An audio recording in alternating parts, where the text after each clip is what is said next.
Assalamualaikum warahmatullahi wabarakatuh. Perkenalkan, saya Vika Faturrahma dengan NIM 2017402038 kelas 3 PAIA akan mempresentasikan materi administrasi pendidikan dengan fokus tema administrasi pembiayaan atau manajemen keuangan pendidikan. Simak video ini ya. Materi yang pertama yaitu pengertian.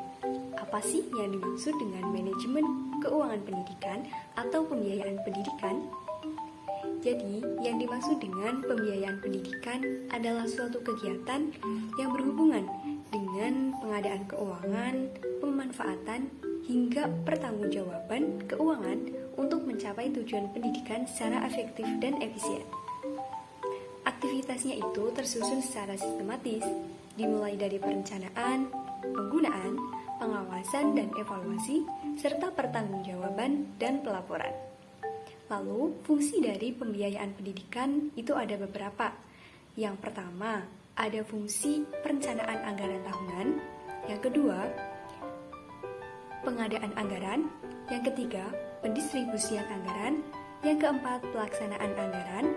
Yang kelima, pembukuan keuangan. Yang keenam, pengawasan dan pertanggungjawaban keuangan. Lalu, yang menjadi fokus dalam pembiayaan pendidikan adalah memfungsikan dan mengoptimalkan kemampuan menyusun rencana anggaran sekolah, mengelolanya berdasarkan rencana anggaran tersebut, dan memfungsikan masyarakat untuk terlibat aktif dalam mengelola kegiatan sekolah. Yang selanjutnya adalah ruang lingkup. Menurut Arwidayanto DKK, ruang lingkup pembiayaan pendidikan itu ada 4 macam. Yang pertama ada perencanaan anggaran atau budgeting. Yang kedua ada pembukuan atau accounting. Yang ketiga ada pemeriksaan atau auditing. Dan yang terakhir adalah pertanggungjawaban. Yuk kita bahas bareng-bareng. Yang pertama adalah perencanaan anggaran atau budgeting. Ini merupakan kegiatan mengidentifikasi tujuan, menentukan prioritas, menjabarkan tujuan dalam penampilan operasional, menganalisis alternatif, pencapaian tujuan dengan analisis cost effectiveness, membuat rekomendasi alternatif pendekatan untuk mencapai sasaran. Dalam kegiatan ini nih, harus memperhatikan sumber-sumber keuangan yang ada dan juga prinsip-prinsipnya, seperti yang pertama itu harus hemat sesuai dengan kebutuhan. Yang kedua, terarah dan terkendali sesuai dengan rencana. Yang ketiga, tidak diperkenankan menggunakan dana untuk keperluan di luar keperluan kegiatan belajar dan mengajar. Materi yang kedua adalah pembukuan atau accounting. Di sini terbagi menjadi 2. Yang pertama, kepengurusan tata usaha, yaitu merupakan kewenangan menentukan kebijakan menerima dan mengeluarkan uang. Dan yang kedua itu adalah kepengurusan untuk menindaklanjuti kepengurusan yang pertama tadi, yaitu menerima, menyimpan, dan mengeluarkan uang dalam pengelolaan keuangan. Nah, di sini tugas dari kepala sekolah itu memberikan arahan serta bimbingan kepada seluruh staf yang diberikan kepercayaan untuk mengelola urusan keuangan sekolah. Biasanya yang perlu disampaikan dari kepala sekolah ke staf yang bersangkutan itu ada buku pos, ada faktur, buku kas, lembar cek, jurnal, buku besar, buku kas pembayaran uang sekolah, buku kas piutang, dan neraca percobaan. Yang ketiga itu ada pemeriksaan atau auditing, yaitu kegiatan yang menyangkut pertanggungjawaban penerimaan, penyimpanan, dan pembayaran atau penyerahan uang yang dilakukan oleh bendahara kepada pihak-pihak yang berwenang. Bentuk-bentuknya itu ada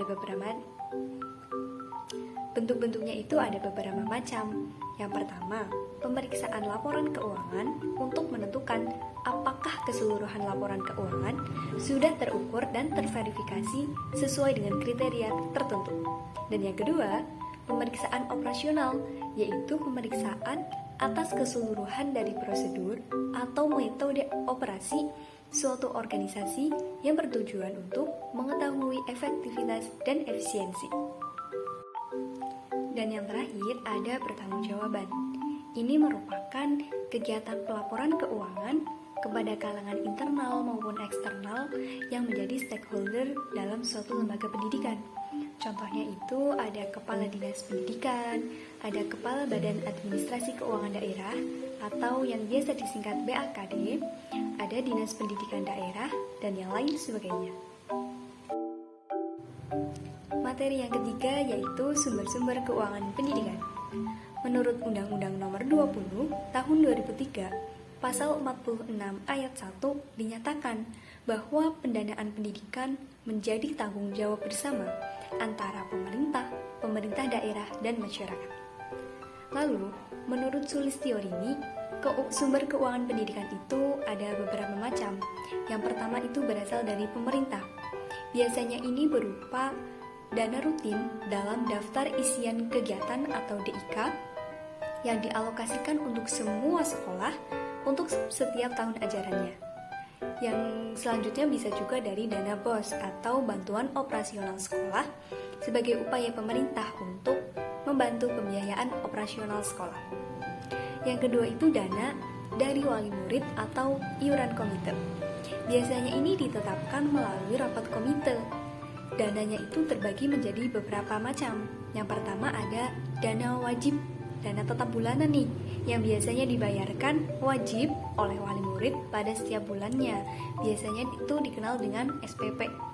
Yang selanjutnya itu ada dana insidental, yang ini dibayarkan satu kali selama anaknya itu menjadi peserta didik di suatu sekolah. Yang ketiga ada dana sukarela, yang ini biasanya diberikan secara sukarela oleh wali murid. Yang ketiga itu dana dari masyarakat. Nah, ini itu bersifat sukarela, baik dari individual maupun kelompok, dari yayasan, badan usaha milik pemerintah ataupun swasta, sebagai bentuk kepeduliannya terhadap kegiatan pendidikan di suatu sekolah. Yang keempat, ada dana dari alumni. Ini merupakan dana dari alumni yang peduli terhadap peningkatan mutu pendidikan. Biasanya itu dapat berupa barang atau uang, bantuan buku, perlengkapan sekolah, bahkan juga bisa bantuan tenaga berupa pengabdian di sekolah tersebut. Yang kelima itu dana dari peserta kegiatan. Dana ini bersumber dari kegiatan yang diselenggarakan oleh sekolah. Biasanya itu dari peserta didik, guru maupun masyarakat, tergantung bentuk acara yang diselenggarakan. Contohnya nih, ada kegiatan ekstrakurikuler yang diberikan pada peserta didik untuk mengembangkan potensi dirinya sesuai dengan bidang yang diinginkan. Biasanya itu ada tata boga, ada tata busana, pramuka, dan yang lainnya. Yang selanjutnya adalah dana dari kewirausahaan. Nah, biasanya sekolah itu mengadakan usaha sendiri untuk membantu sumber keuangan dari sekolah tersebut. Contohnya, itu ada koperasi, ada fotokopian, ada kantin, yang biasanya itu melibatkan guru dan juga masyarakat sekitar. Materi yang keempat yaitu ada prinsip-prinsip manajemen keuangan pendidikan atau pembiayaan pendidikan. Prinsip-prinsipnya itu ada 4. Yang pertama transparansi atau keterbukaan, ada accountability, ada efektivitas, dan yang terakhir efisiensi. Kita bahas satu persatu. Yang pertama transparansi, itu artinya keterbukaan. Maksudnya apa sih? Jadi adanya keterbukaan dalam pengelolaan keuangan, mulai dari sumber-sumbernya, pemanfaatan, hingga pertanggungjawaban keuangan pendidikan, yang bertujuan untuk meningkatkan kepercayaan dan partisipasi dari berbagai pihak pengelolaan keuangan pendidikan. Nah, informasi keuangan pendidikan itu dapat dituangkan melalui RAPBS, Rancangan Anggaran Pendapatan Belanja Sekolah, yang ditempelkan di papan pengumuman, atau juga bisa melalui media online, sehingga semua pihak yang berkepentingan itu mudah untuk mengakses dan mengetahui sumber keuangan serta pemanfaatannya. Prinsip yang kedua adalah accountability. Maksudnya, penggunaan keuangan pendidikan itu dapat dipertanggungjawabkan sesuai dengan perencanaan yang telah ditetapkan. Ada beberapa syarat yang harus diperhatikan di sini, yaitu adanya transparansi dari penyelenggaraan pendidikan, ada standar kinerja sekolah dalam pelaksanaan tugas, fungsi, wewenang, adanya partisipasi dalam pelayanan pendidikan dengan prosedur yang mudah, biaya yang murah, dan dengan proses yang cepat. Prinsip yang ketiga itu ada efektivitas. Maksudnya itu ketercapaian tujuan yang telah ditetapkan. Manajemen keuangan dapat dikatakan memenuhi prinsip ini jika kegiatan yang diselenggarakan itu mampu mengatur keuangan untuk membiayai aktivitas dalam rangka mencapai tujuan lembaga yang telah ditetapkan dan kualitas outcomes-nya sesuai dengan rencana yang telah ditetapkan. Prinsip yang terakhir adalah efisiensi. Maksudnya adalah perbandingan terbaik antara input dengan output. Penggunaan keuangan dapat dipertanggungjawabkan dan pengeluaran harus sesuai dengan perencanaan yang telah ditetapkan. Nah, di dalam Undang-Undang tentang Pendidikan sendiri itu sudah mengatur tentang hal tersebut.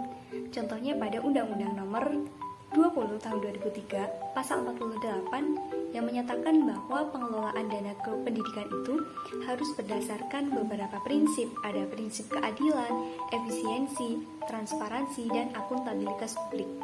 Yang pertama ada prinsip keadilan.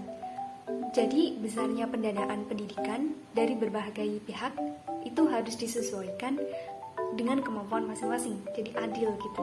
Yang kedua ada prinsip efisiensi.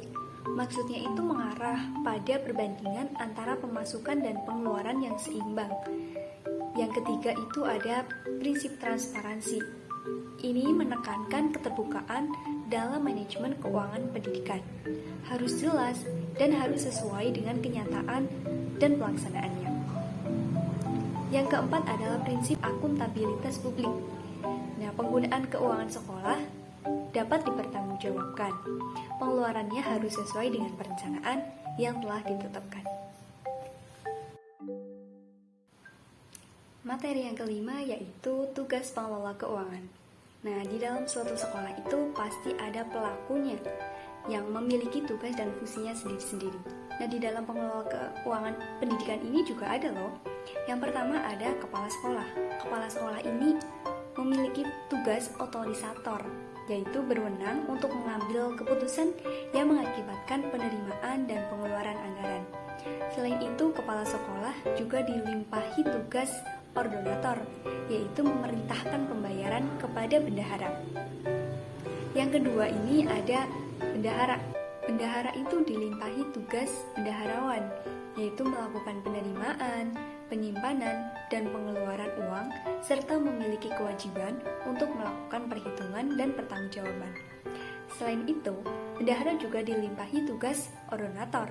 Namun di sini berbeda dengan kepala sekolah. Di sini tugas dari bendahara adalah pengujian hak atas pembayaran. Yang ketiga ada manajer keuangan sekolah. Itu tugasnya adalah menentukan keuangan sekolah, mulai dari cara mendapatkan dananya hingga sampai pemanfaatan dananya. Materi yang terakhir, yang keenam, yaitu proses pengelolaan keuangan. Yang pertama ada perencanaan anggaran. Apa sih maksudnya?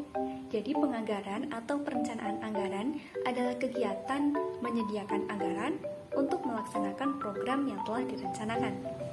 Di sini, kepala sekolah itu berkewajiban untuk menggerakkan sumber-sumber pendanaan pendidikan serta menyusun RAPBS. Nah, Al-Quran sendiri itu telah menggambarkan pentingnya perencanaan.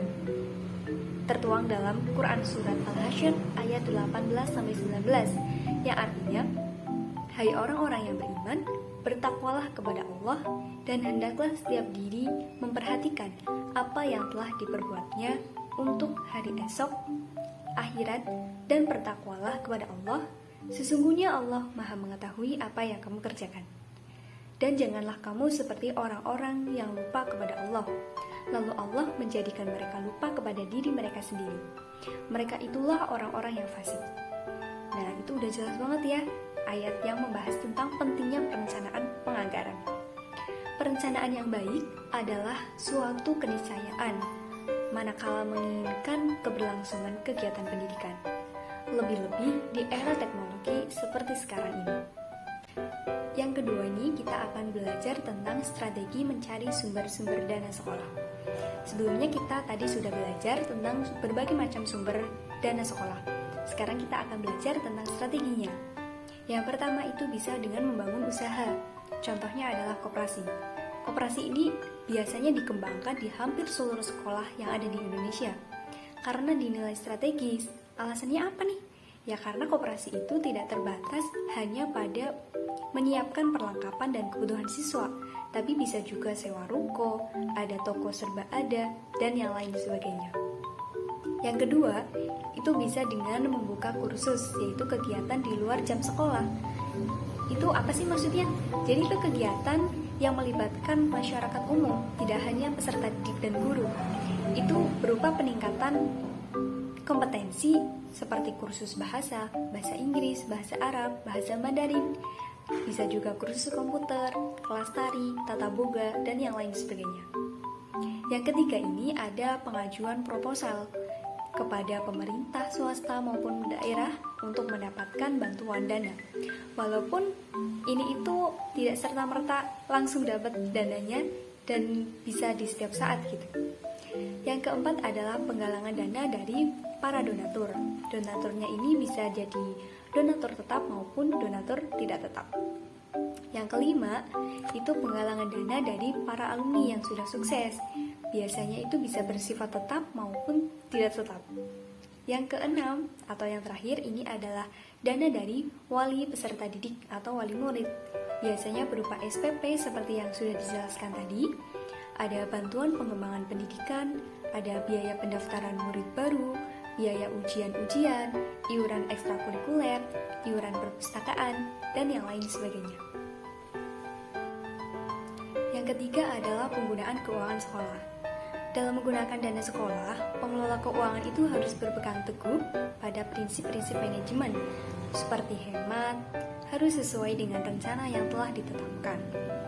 Staf yang dipilih untuk mengelola keuangan harus dituntut untuk bisa memahami tugasnya, seperti memahami pembukuan, pengaturan dalam menyelenggarakan administrasi keuangan, berdedikasi tinggi terhadap tugas dan pimpinan, memahami bahwa bertugas di bidang keuangan merupakan bentuk pelayanan pendidikan, cepat tanggap, dan memahami bahwa kurang tanggap dalam bekerja itu dapat mengurangi kelancaran pencapaian tujuan. Nah, biasanya penggunaan dana keuangan ini untuk pemeliharaan sarana dan prasarana sekolah, untuk kegiatan belajar mengajar, pembinaan kegiatan siswa, dukungan kegiatan personil, dan kegiatan rumah tangga sekolah atau komite sekolah. Yang keempat ada pengawasan dan evaluasi anggaran.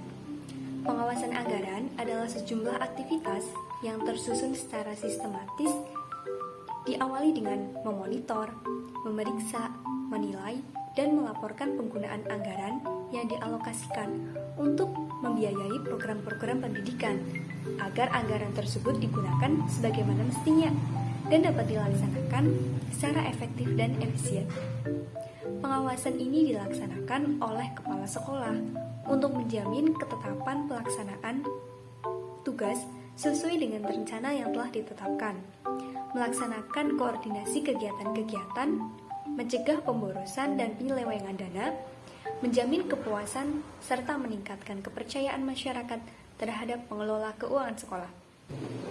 Yang kelima, kita belajar tentang pertanggungjawaban penggunaan keuangan sekolah, yaitu merupakan laporan keuangan dari keseluruhan pembiayaan kegiatan sekolah oleh bendahara dan staf yang bertugas yang berisikan tentang pemasukan, pengeluaran, dan pemakaian biaya sekolah.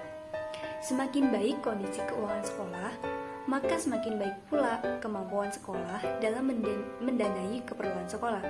Dan begitu juga sebaliknya, sekolah yang tidak memiliki keuangan yang cukup, maka tidak akan mampu mendanai kegiatan sekolah. Sekian pemaparan materi dari saya, kurang lebihnya mohon maaf. Semoga ilmu ini bisa bermanfaat bagi kita semua. Terima kasih. Wassalamualaikum warahmatullahi wabarakatuh.